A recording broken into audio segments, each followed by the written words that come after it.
How'd that go? So the meeting with Mayor Sohi this morning went well. It was interesting to see him commit that Edmonton going forward for any bike lane that was being proposed on a road, that it would have to have a traffic impact assessment done, as well as on that road, as well as the neighboring network around that road. So that was positive to hear from Mayor Sohi. But it was disappointing to hear that Alberta Avenue and 132nd Avenue bike lanes that have been, tremendously contentious and have had lots of local people coming up saying that they don't want those bike lanes to be put in to reduce their road capacity, that he said that those would continue going forward. So that was disappointing to hear. I had asked for a pause and kind of a relook at those projects. So that part was disappointing, but it was positive to hear Edmonton at least commit to a traffic impact assessment on the negative effects that a road network would have if a bike lane were to remove parking or remove a complete driving lane. With the commitment to the contract he has in place at this one and the other section you mentioned, is there anything you plan to do to interfere with that plan?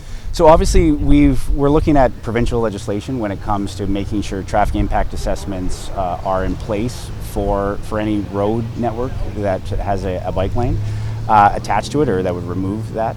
And we're also looking at other provinces, Ontario for example, that have introduced legislation that actually could have bike lanes being removed if they are put in.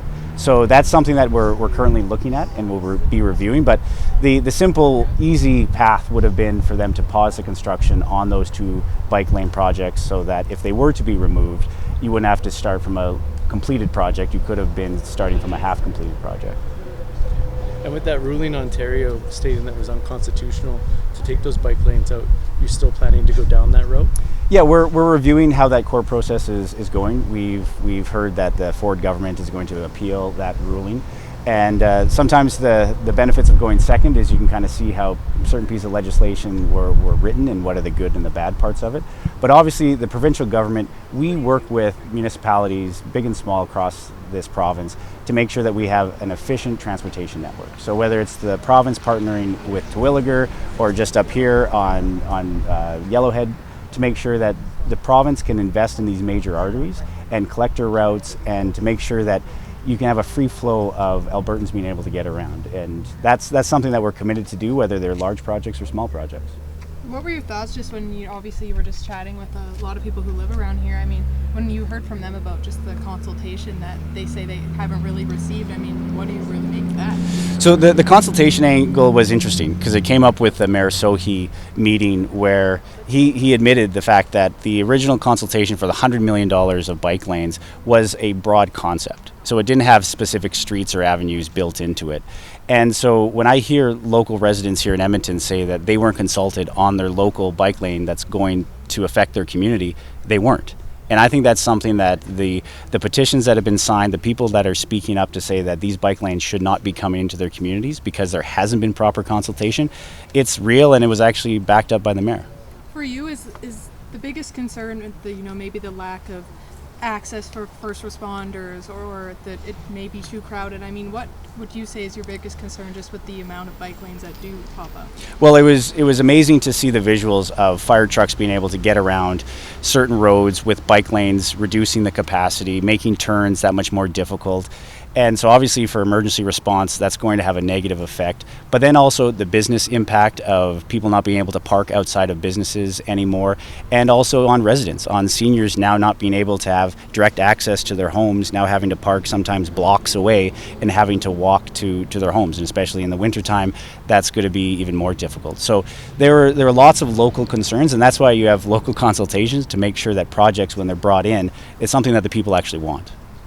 Is the province going to intervene on the projects that haven't, parts of the project that haven't yet started? So when it comes to planning, as I said, it was positive to hear Mayor Sohi talk about giving traffic impact assessments for any new projects that haven't been started yet. So anything that's in the planning stage, we are now going to be working with both Edmonton and Calgary when it comes to traffic impact assessments and the impact that they'll have in the network around that bike lane. So that's something that doesn't need provincial legislation to be able to coordinate with.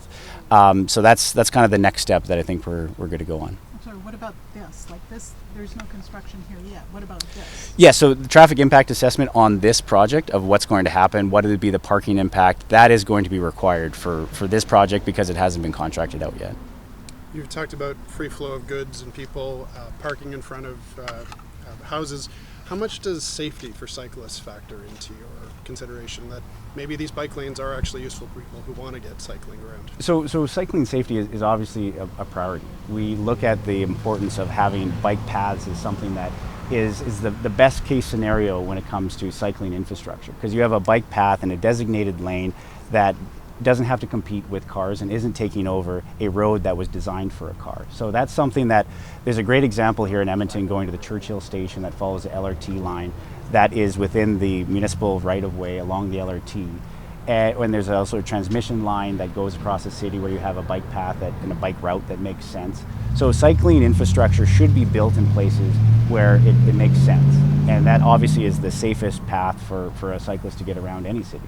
How easy is it to do it in a community like this, mature neighborhoods where there isn't room left over, like you might see in a new neighborhood, for a separated multi-use path or whatever? How do you design bike lanes in a place like this? Well, there's a great example. I think it's this street and the one next over that we're going to have two parallel bike lanes being designed right beside each other on two neighborhood streets right beside each other, which again, you're taking away that much parking, and that's why the negative impact for the network isn't just that one street, but what does it do to the cascading effect of a neighboring street.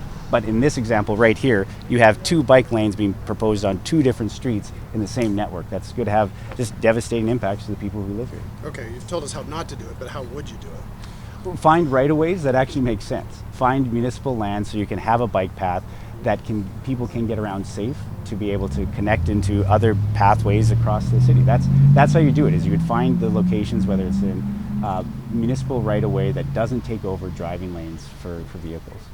Minister, you cited the city's consultations broadly done that covered like 1% of the population. Have you considered province-wide referenda to see where residents stand on bike lanes, or even more specific than province-wide? It's an interesting question. I think it's something we'd have to take back. But right now, we are looking at drafting legislation and making changes to the Traffic Safety Act that would include the fact of traffic impact assessments being done when it comes to bike lanes replacing driving lanes or roads within municipalities. And when it comes to intervening, is implementing legislation the best tool you have at your disposal provincially, or are there other tools you could use? Legislation in the Traffic Safety Act is the best way. But as I said before, we obviously don't want to have to do that. If the new councils in Edmonton and Calgary see the light of day and making sure that bike paths are being designed and built that don't actually impede with road and vehicle traffic and parking, then that provincial legislation would never have to be used. Is there anyone else? Yeah, you talk about the commitment of the province for helping manage the roadways. Calgary, there's a big discrepancy between what Calgary got for Deerfoot Trail and what what Edmonton gets for like the White Mud and Yellowhead.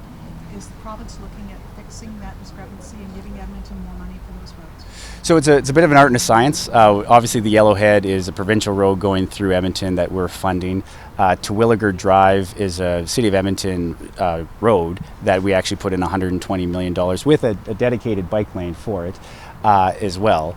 So it depends on the projects. Obviously, $700 million is going into the Deerfoot expansion as we speak. So we do have municipal projects that the province gives grants to, as well as our capital infrastructure ring roads, a great example of both Edmonton and Calgary, that are provincially managed and operated. So we constantly look at that. As of the 64,000 lane kilometers that we have in the province, it's something that's an ongoing review, and we'll see where things go. Is there an opportunity to repay the back grant in lieu where the province has stopped for several years paying that and is starting to get back to it? For which grant? Sorry. The grant in lieu that the province provides to the city in lieu of taxes. That's more of a municipal affairs issue. So you'd be best to talk to Minister Williams on that. But when it comes to transportation grants, like I said, we do give grants specifically to municipalities to fund on their own roads. But then we also have our own provincial highway network as well. Anyone else have any questions? Just for clarity, and speaking with the mayor earlier, Sure. he had said this section was already contracted out at this point. For 132nd and Alberta Avenue. Okay. The construction was already underway. Yeah. Can I make a clarification? You had mentioned that there would be a stoppage, but this actual road here, they've started construction. It's not going to stop here. Oh, this one is already. It's not just Yes, designed. They've already started putting in the curbs, and you'll see them as we walk. Okay. They're already installed. So. We'll do a first-hand tour. Okay. So, but anyway, thanks guys. Thank Appreciate you. it.